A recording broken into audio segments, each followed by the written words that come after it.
Hello everyone, আসসালামু আলাইকুম। সারা রাত গাড়িতে থাকার পর আমরা এখন সকালে এসে পৌঁছিয়েছি, সকাল প্রায় 10টার মতো।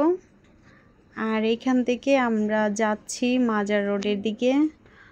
তো গাড়িটা একটু অনেক দূরে রেখেছে, যেহেতু ভিতর সাইডে একটু চিপা রাস্তা গলি, তার জন্য আর এখানেই গাড়িটা আসেনি। আর আমরা এখন সবাই মিলে হেঁটে হেঁটেই সামনের দিকে এগিয়ে যাচ্ছি। আর কিছুক্ষণ পরে আমরা হোটেলে উঠব, দেখা যাক কোন হোটেলটা আমরা করি। তো মাজার রোডের পাশেই ভালো একটা হোটেল পেয়ে গেছি, আর এই হোটেলটা হচ্ছে হোটেল আল-আকসা।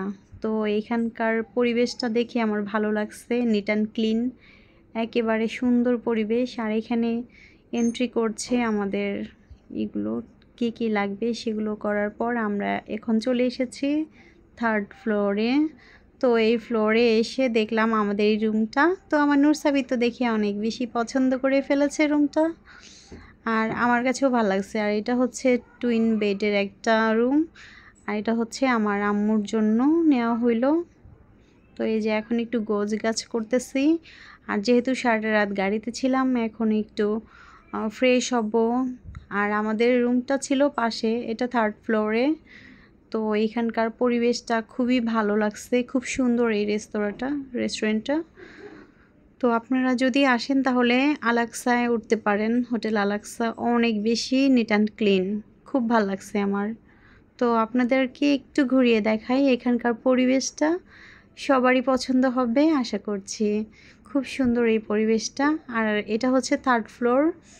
আর আমরা যেহেতু এখানে নতুন আসছি, আমি সিলেট কখনো এর আগে আসি নাই, তার জন্যই চাইছি ভালো একটা হোটেল যেন হয়। তো যাই হোক, আমি হয়তোবা সুন্দর একটি হোটেলই পেয়ে গেছি প্রথমবার এসেই। আর এখন যেটা ভিডিও করছি এটা হচ্ছে আমাদের রুম। তো আমাদের রুমে শুধুমাত্র একটা বেড, ছোট্ট করে একটা বেড আছে। আর এখানে সাদিদ খান ও তার বাবা ড্রেস চেঞ্জ করছে এবং এখন আমরা ফ্রেশ হব।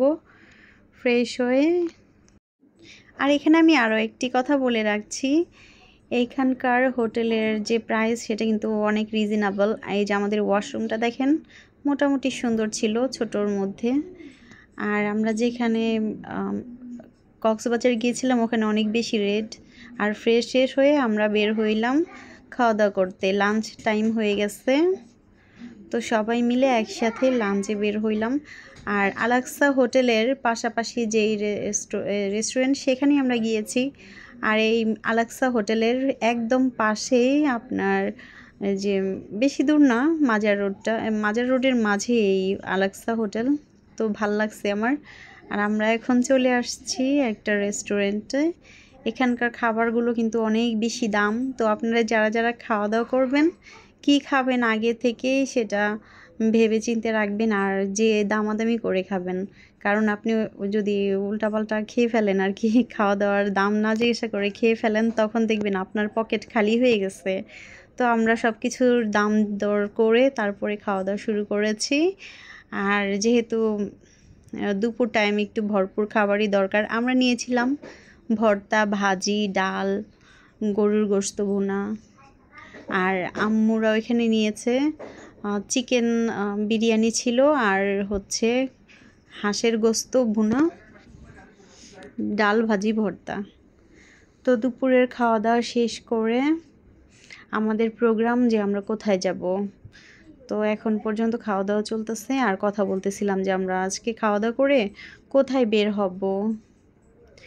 সো আমাদের খাওয়া দাওয়ার পর্বটা শেষ হওয়ার পর আমরা চলে যাব হোটেল আল-আকসায় একটু রেস্ট করতে। যেহেতু আমরা সারাটা রাত গাড়িতে ছিলাম, সেহেতু আমরা সবাই অনেক বেশি ক্লান্ত।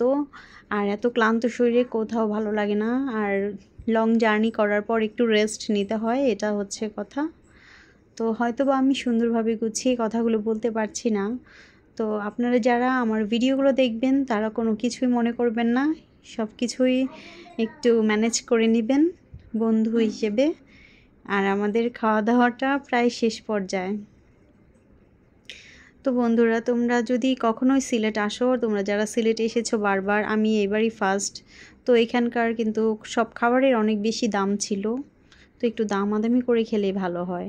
তো খাওয়া দাওয়া শেষ করে আর আমার নূর সাবিত তো যেখানেই খেলনা দেখবে সেখানেই খেলনা কেনার জন্য বায়না ধরে বসে।